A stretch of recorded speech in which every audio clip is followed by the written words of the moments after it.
नमस्कार. आज आपण चटपटीत कोळंबी बिर्याणीची रेसिपी पाहणार आहोत. त्यासाठी आधी भात करून घ्यायचा. कुकरमध्ये अर्ध तेल आणि अर्ध तूप घालायचं.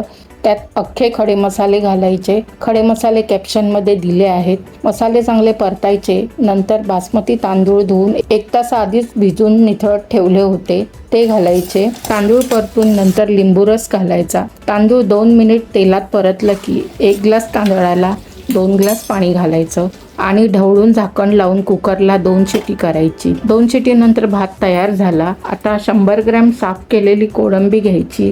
त्याला मीठ, हळद, लिंबू रस लावून अर्धा तास बाजूला ठेवायचा. आता फोडणीला तेल घालायचं. तेल थोडंच घातलंय. 2 तमालपत्र घातले आणि खडा मसाला घातला.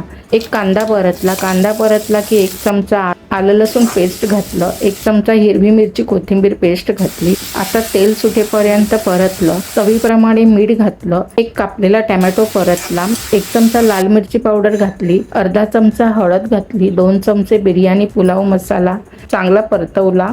1 चमचा होममेड मसाला घातला. तो चांगला परतवला. आता मॅरिनेटेड कोळंबी घातली.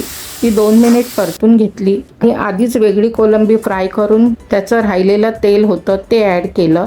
चांगलं 2 मिनिट परतवलं. झाकण लावून वर पाणी ठेवून 5 मिनिट शिजवलं. 5 मिनिटांनी झाकण काढून पुन्हा परतलं. कोथिंबीर घातली. थोडा तळलेला कांदा घातला. आता शिजलेला भात त्यामध्ये ॲड केला. तो मिक्स केला.